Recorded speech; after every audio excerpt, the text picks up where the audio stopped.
जीत जीत में निरखत हूँ, जो कि पंडित बिरजू महाराज इनके लेखक हैं। इनमें से लगभग की 4 जो ऑब्जेक्टिव क्वेश्चन पूछे जाते हैं, इनमें से 4 ऑब्जेक्टिव क्वेश्चन पूछे जाते हैं और 2 दीर्घ उत्तरीय प्रश्न पूछे जाते हैं। तो इस चैप्टर से लगभग की 8 नंबर पूछे जाते हैं क्वेश्चन। तो इस चैप्टर को हम लोग को पढ़ना बहुत जरूरी है। तो चलिए पढ़ते हैं इसको। देखिए, जीत जीत में निरखत हूँ, जब व्यक्ति अपना कोई भी गोल जीतते जाते हैं उसमें, तो उस अपने सपने में या अपने जो उनका ड्रीम होता है उसमें निखरते जाता है।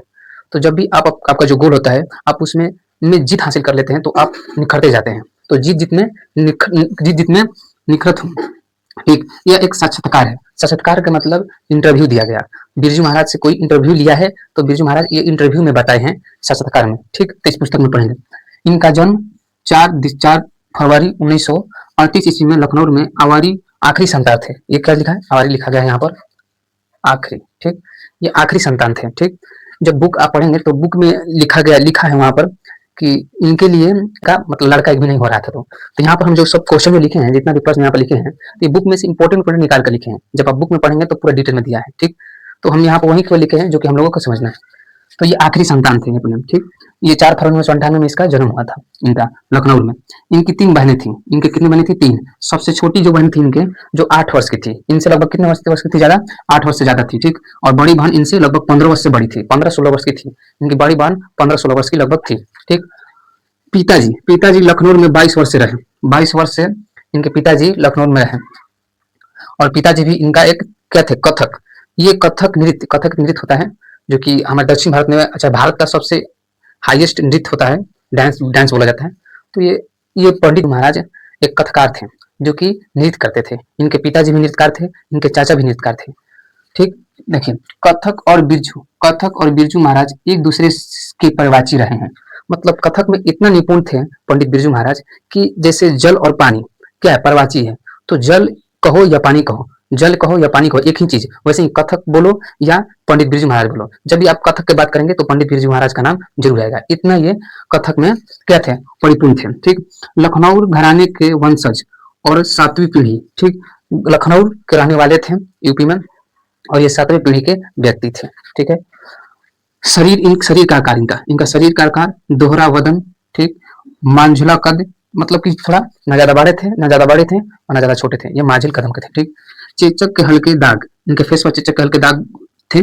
बड़ी आंखें वाला ढीला ढाला व्यक्ति थे। और ढीला ढाला व्यक्ति तो इनका होना पड़ेगा, क्योंकि जब नृत्य करेंगे, डांस करेंगे, तो बॉडी शरीर टाइट रहेगा, थोड़ा डांस कर पाएंगे। तो इनका ढीला ढाला क्या था? व्यक्ति थे, ढीला ढाला व्यक्ति थे।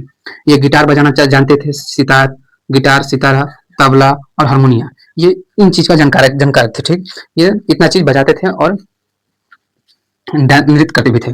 महाराज का साक्षात्कार, मतलब साक्षात्कार का मतलब होता है इंटरव्यू। और पंडित बिरजू महाराज का साक्षात्कार किसने लिया था? तो रश्मि वाजपेयी ने लिया था। कौन लिया था? तो रश्मि वाजपेयी ने लिया था। पंडित बिरजू महाराज का साक्षात्कार कौन था? तो रश्मि वाजपेयी ने लिया था। बिरजू महाराज के साथ चाचा शंभू और पिताजी दोनों साथ में नाचे थे। इनके पिताजी, इनके चाचा दोनों नाचे थे। कब नाचे थे? जब ये 8 वर्ष के पहली बार पुरस्कार मिला था। तो इन्हें 8 वर्ष में, 8 वर्ष के थे, तो उसी वक्त इन्हें पुरस्कार मिला गया था कथक नृत्य में। तो उस वक्त इनके साथ इनके पिताजी और चाचा भी जी क्या कहते हैं, इनके साथ डांस किए थे।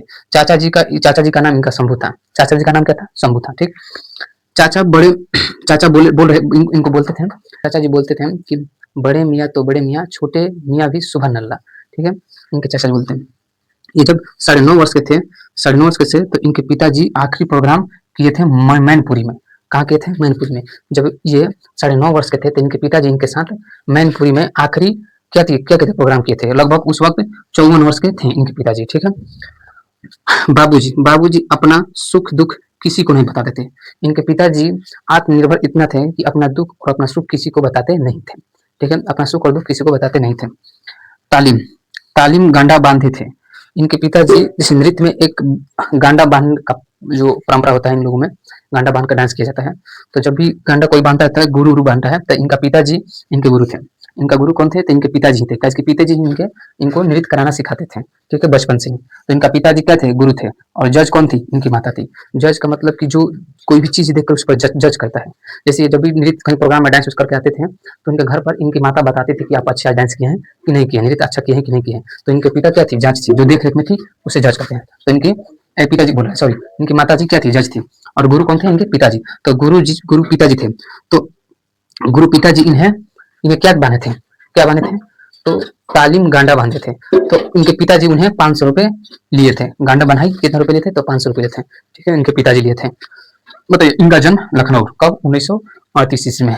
यह अपने आखिरी संतान थे, ठीक। इनकी 3 बहनें थी, सबसे छोटी बहन लगभग 8 वर्ष की थी इनसे, और बड़ी बहन 15 वर्ष की थी। इनके पिताजी लखनऊ में लगभग 22 वर्ष रहे हैं, और कथक और बिरजू महाराज एक दूसरे के क्या थे, परवाची थे, ठीक।